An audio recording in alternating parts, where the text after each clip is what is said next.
Last class, we started with a new chapter called Interacting Theory.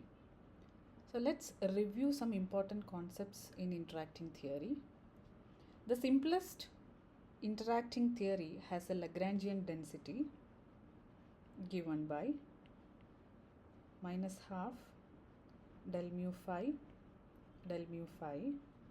minus half m square phi square minus lambda by 4 factorial 5 raised to 4. So we will use this as an example to study how to analyze the particles with interaction. Once we get an idea of how to treat interactions, we can extend it to other systems. The key observable of interaction theory is the S matrix.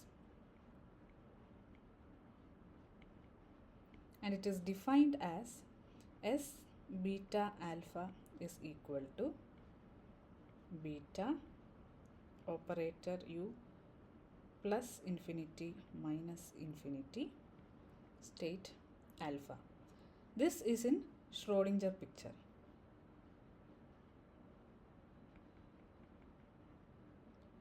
Now same matrix you can write in the Heisenberg picture as plus infinity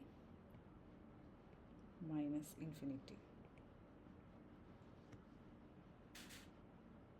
Okay, here alpha is the initial state and beta is the final state, and we treat them as a collection of free particles, and then at t is equal to minus infinity we assume that they are widely separated, and as the time evolves they will come together and scatter, and then they will get separated again. So S beta alpha is the transition amplitude of the scattering, and it is convenient to write it as delta beta alpha plus I t beta alpha. Okay, so this will capture the effect of interactions. We always consider theories which are both spatially and also in terms of time invariant, translation invariant. So the energy and momentum is conserved. Therefore, the interactions can be written as 2 pi to the power 4 Dirac delta P alpha minus P beta M alpha beta. Here P alpha is the total initial momentum, that is the sum of initial momentums of all the particles that are present initially, and P beta is the total final momentum. So this is initial, total initial and total final, and M alpha beta is the physical part which is called the scattering amplitude.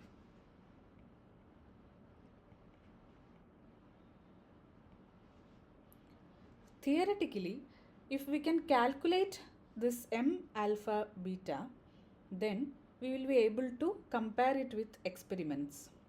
We have also discussed the properties of S matrix in the last class. So one of the important property is the LSZ theorem.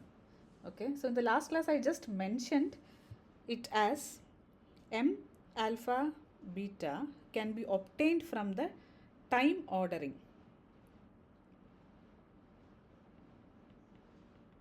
Right, time ordering of phi, which is represented like this. So this is called LSZ theorem.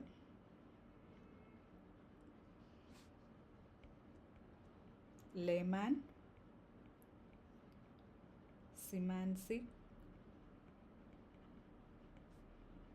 Zimmermann theorem, LSZ theorem. Okay, so it says that M alpha beta can be obtained from the time ordering of the fields. Okay, so here n is the total number of particles. So I have taken xn here, right? So x1, x2 up to xn, and n is the total number of particles. So here what I mean by total number of particles is that, suppose if I start from 2 particles and it gets scattered into 3 particles. Okay, so initially I had 2 particles, finally I have 3 particles, then n will be 5. Okay, so if I start with 2 and it goes to 3 particles, then what I mean by n is that the total number of particles. And here omega, the state omega, is the vacuum in the interacting theory. Okay, and this T is called time ordering. Time ordering. So our goal is to calculate this object. Okay, and this quantity, once you get this quantity, you can find the scattering amplitude and then substitute here and get the S matrix. Once you get the S matrix, you can compare it with the experiment. So we mentioned in the previous class that the equation of motion resulting from the interaction is non-linear and it cannot be solved exactly. So the only way we can solve it is to take the lambda as small and then treat it as a small perturbation and expand all your physical quantities in power series of lambda, and this procedure is called perturbation theory. So in quantum mechanics you might have already learned the perturbation theory. So the procedure for computation of correlation function using perturbation theory will be naively as follows. Okay, so with existing knowledge of quantum mechanics, we can solve the equation of motion. So del square minus m square phi is equal to lambda by 6 phi cube. So we can solve this equation of motion perturbatively, okay, using perturbation theory. So we can solve this equation perturbatively in lambda.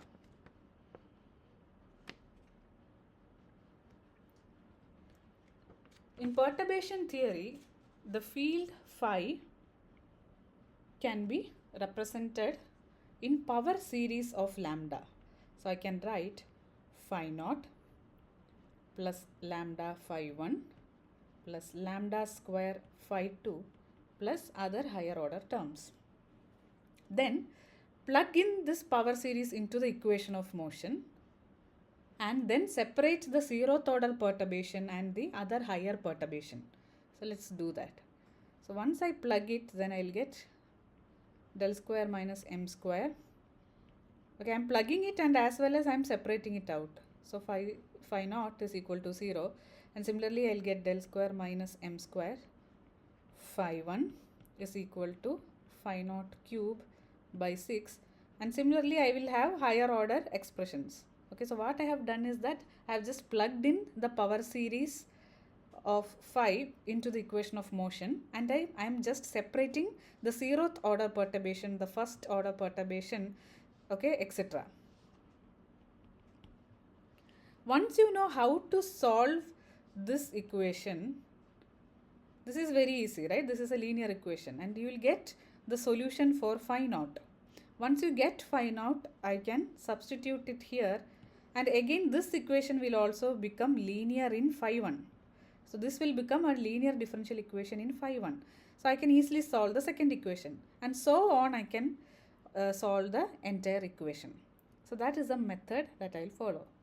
Okay, so once you know how to solve the first equation, then substitute the solution for phi naught in the next equation, then the second equation become linear in phi 1, and now you can solve it very easily. Similarly, you can solve phi 2, phi 3, etc. So order by order, all of the equation become linear equations. So in this manner, you can obtain classical solution. And quantum mechanically, we treat all of this as operator equations. And finally, you can solve for phi perturbatively as a quantum operator. Similarly, we can also expand the state. The state omega will be the zeroth order free theory vacuum plus perturbation, first order perturbation, second order perturbation. So these are all the correction terms from the interaction.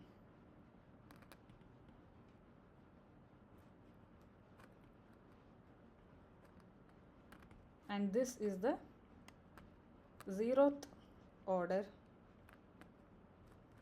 free theory vacuum.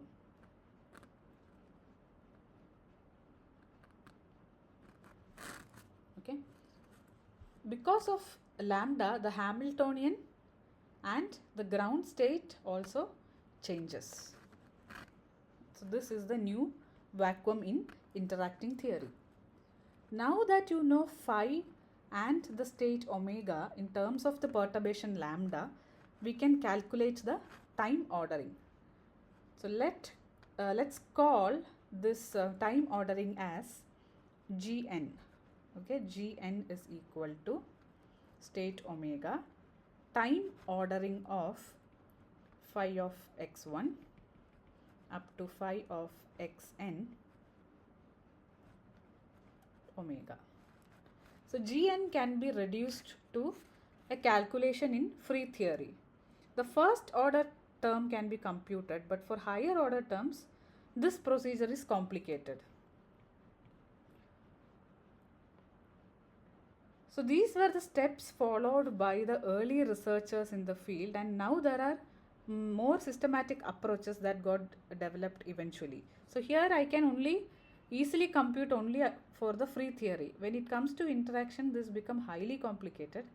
Okay, and therefore there are two other sophisticated approaches, okay, to solve this time ordering. The first approach is to use interaction picture.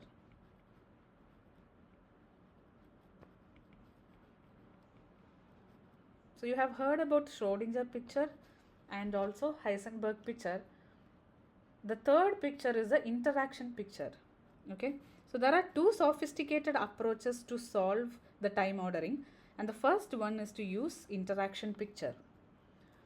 So in this picture I have to separate, sorry, in this approach I have to separate the Hamiltonian into two parts for free theory and plus perturbation.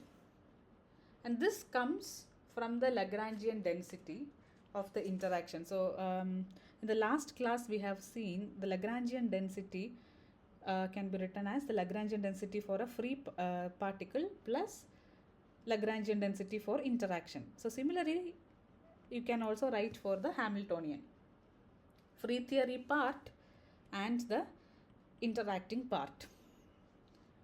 The state in the interacting picture, okay, in the interacting picture I can represent the state as psi I of t and the operator as OI of t.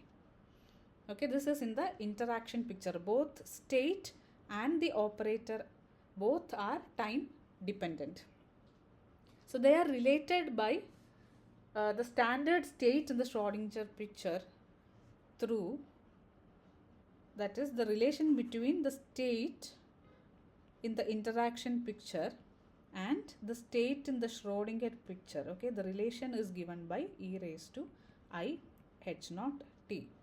And the operator in interaction picture is related to the operator in the Schrödinger picture through the relation OI of t is equal to e raised to I h naught t OS e raised to minus I h naught t.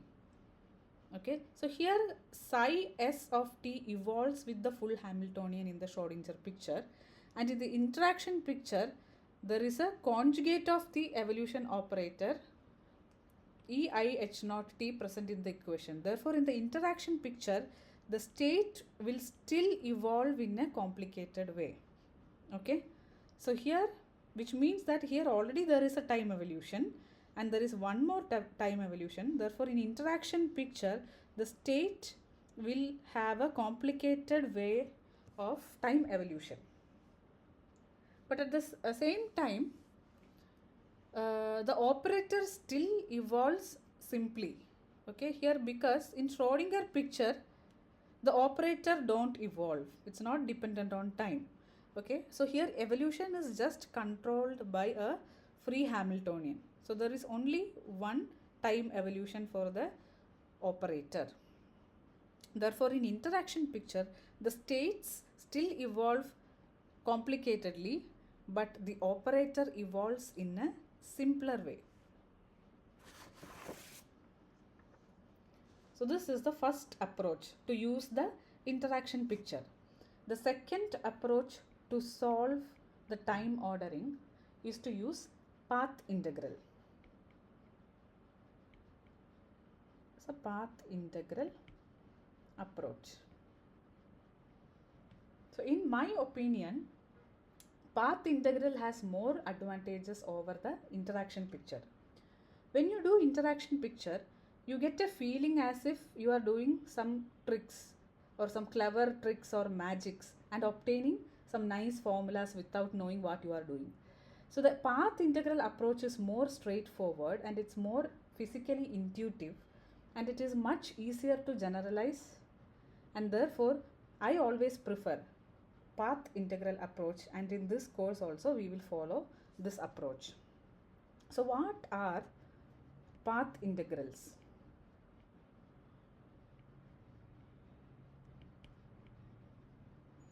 So it is an alternate way to formulate the quantum mechanics. So it's equivalent to Schrodinger picture and it's also equivalent to Heisenberg equation and to the standard way of quantum mechanics. Okay, but it gives a better conceptualization of quantum mechanics. Okay, in terms of calculation, there is no advantage. That is mostly that is one reason mostly in all the undergraduate textbooks they don't even mention path integrals. They'll just say Schrodinger picture, Heisenberg equation and quantum mechanics is over. So they never approach quantum mechanics in path integrals because there is no much advantage in terms of calculation. There also you have to calculate, here also you have to calculate. So but path integrals are much more useful in quantum field theory. Okay, so first we will start with path integrals in non-relativistic quantum mechanics.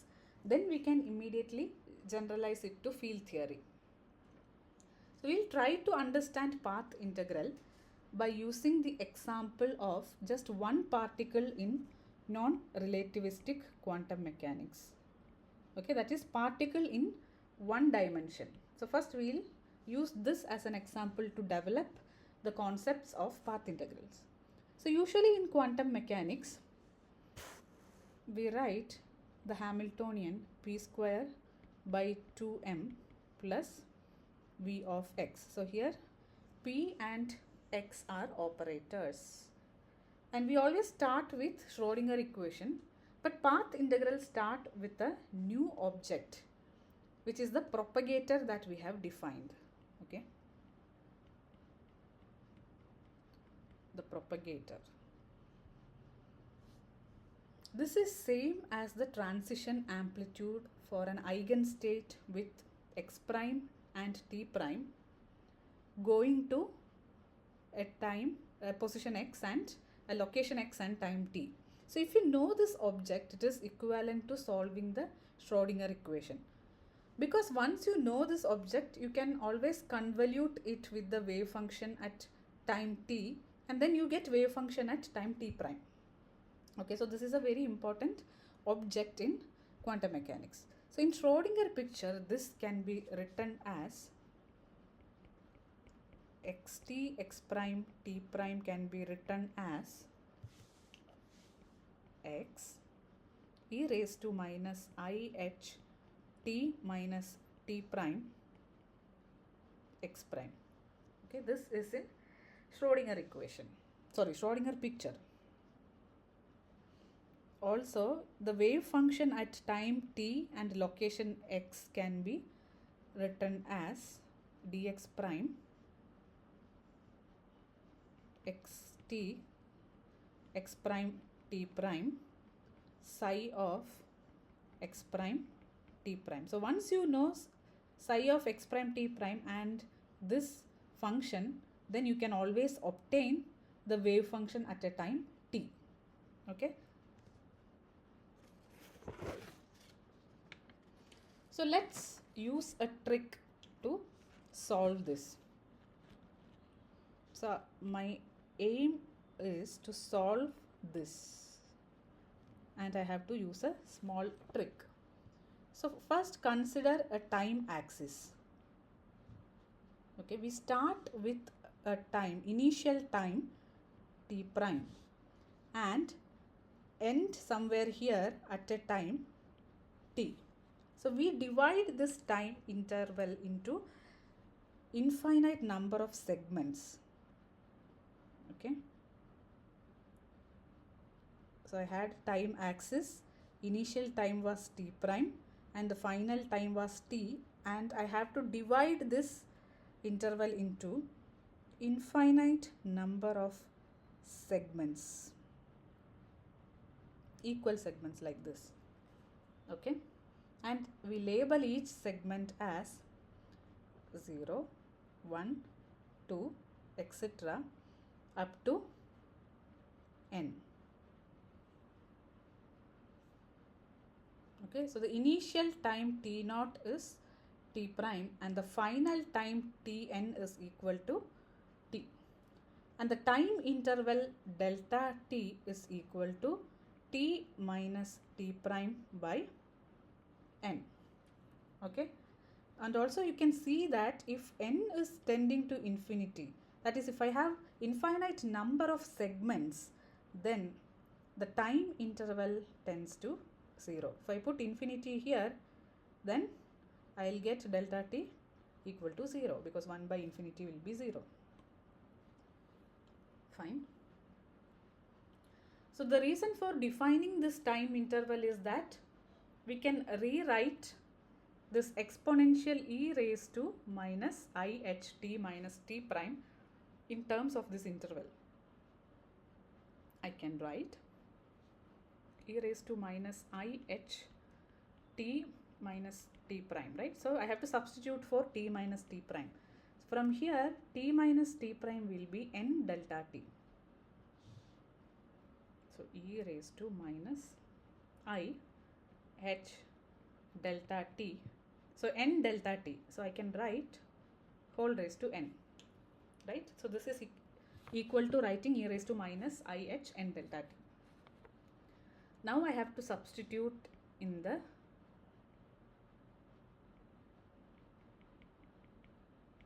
e raised to how many times? N times, raised to n, right? So e raised to minus I h delta t, etc., right? E raised to I h delta t n times, and I have x prime. So this is the propagator. Okay, so here you have the time t naught, and here you have time t1, then t2, t3, etc.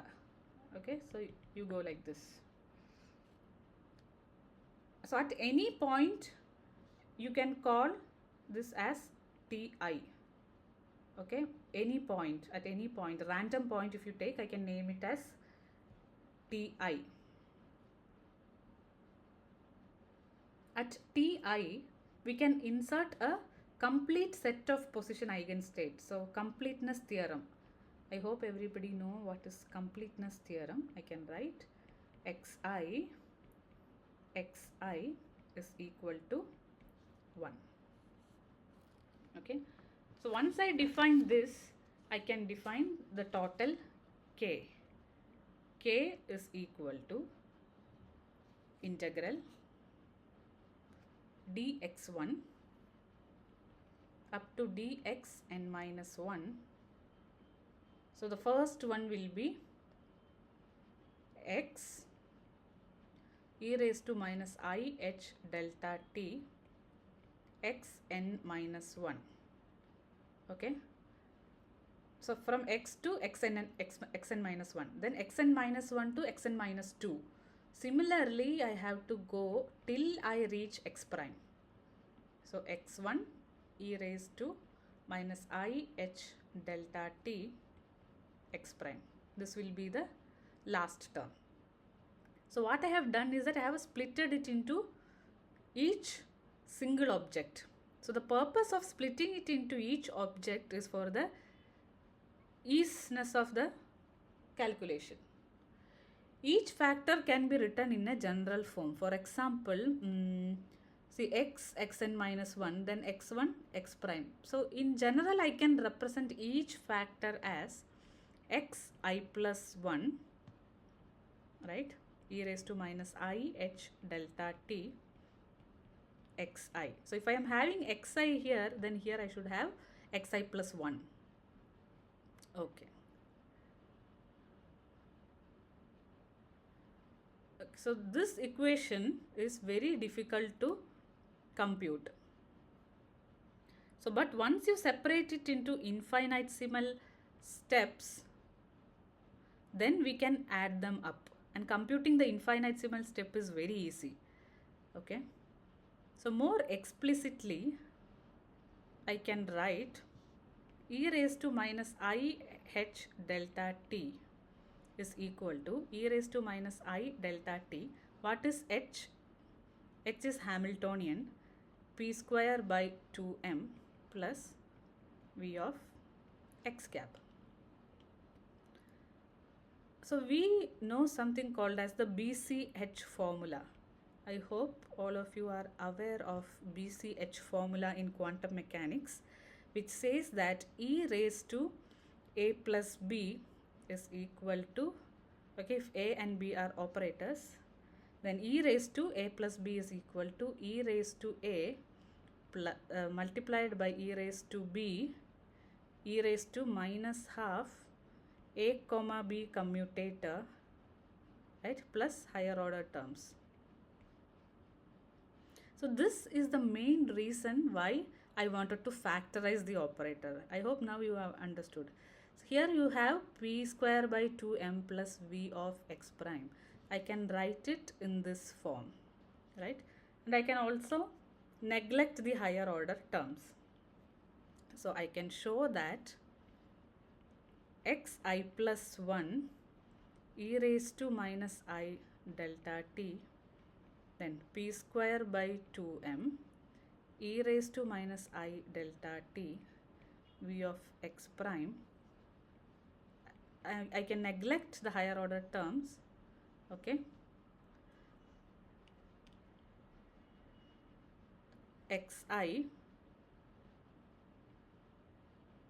is equal to under root m by 2 pi I delta t exponential I m by 2.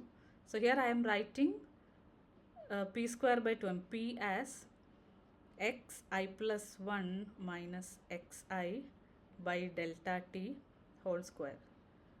This is the kinetic energy, half mv square format, multiplied by delta t minus I delta t v of xi.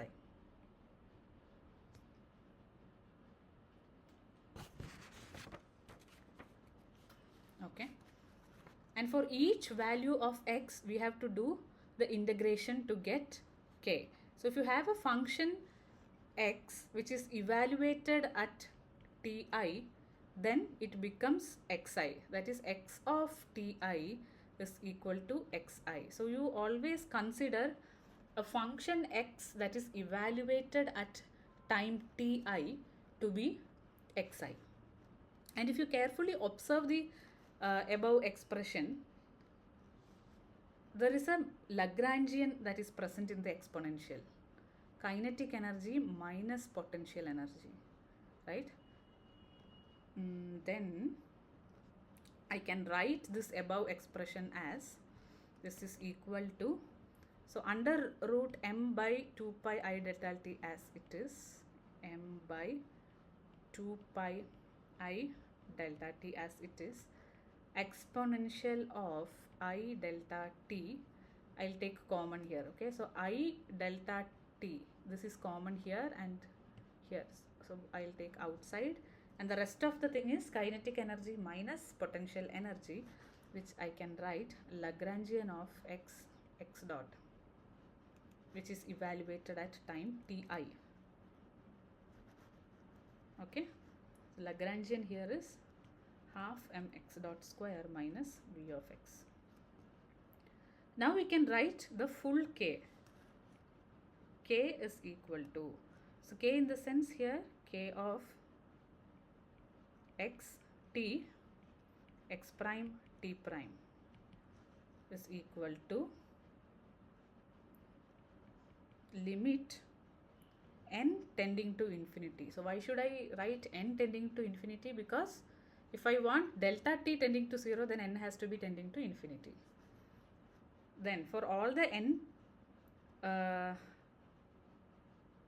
segments, all the n segments here, right, I have to do. Therefore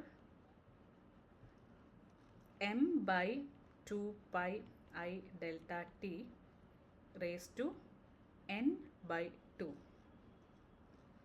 integral dx up to dxn minus 1 exponential I delta t, then summation over I equal to 0 to n, all the Lagrangian, right? Initially we did only for at time ti, but we have divided it into n segments, so you have to sum for I equal to 0 to n Lagrangian of x dot ti, right, and I will go from 0 to n, okay. So the product in the exponential becomes the sum.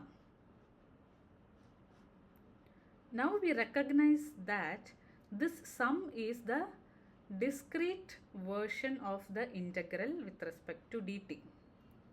So what I have done here, L of x dot at time ti, I am summing it all over. So this is the discrete version of integral dt L x dot, right?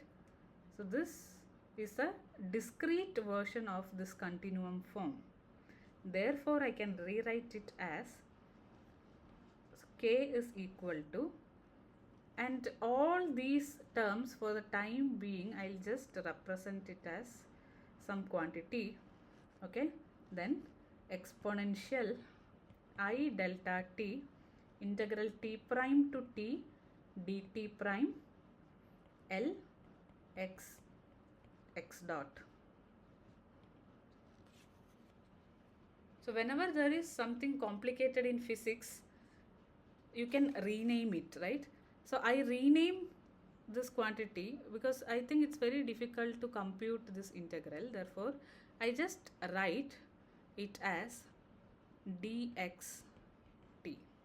Okay, so whenever you have something very complicated in physics, you just rename it and write it as some other quantity. For the time being, let it be there. What we focus is here. Okay.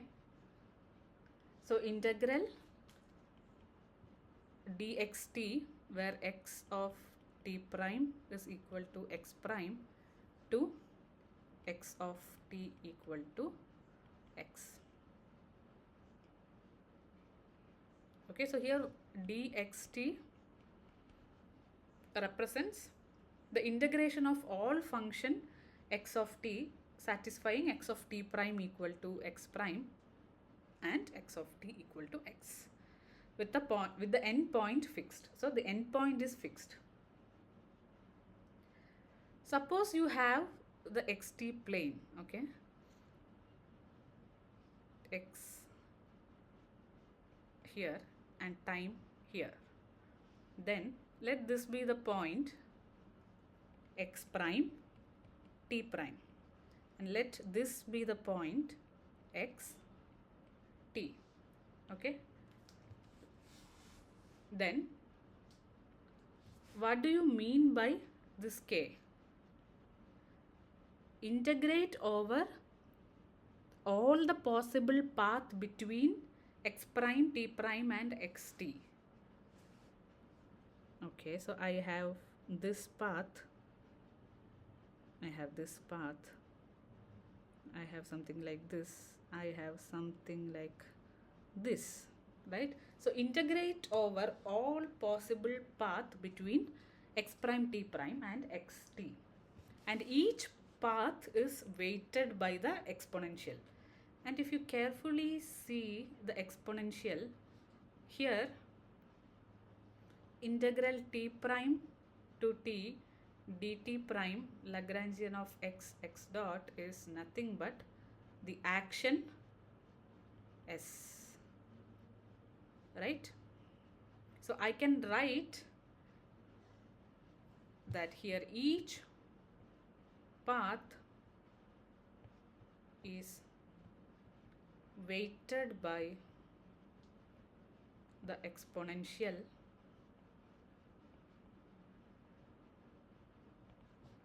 e raised to I. Now the whole thing is s. So I can write down the transition amplitude, right, x t, x prime, t prime, in terms of the expression e raised to is, which corresponds to all the possible path with exponential action as a weight. Since calculating x t, x prime, t prime is difficult, we can make mathematical progress by dividing it into small intervals to obtain something conceptually new. So classically there is only a fixed path from x prime, t prime to x t, but in quantum mechanics we sum over all possible paths. So that is the uncertainty principle in quantum mechanics. Okay, so the uncertainty is present in quantum mechanics when compared with the classical mechanics. Classically there is only a fixed path from x prime, t prime to xt, but in quantum mechanics we have to sum over all the possible path. Okay, so for today we'll stop here.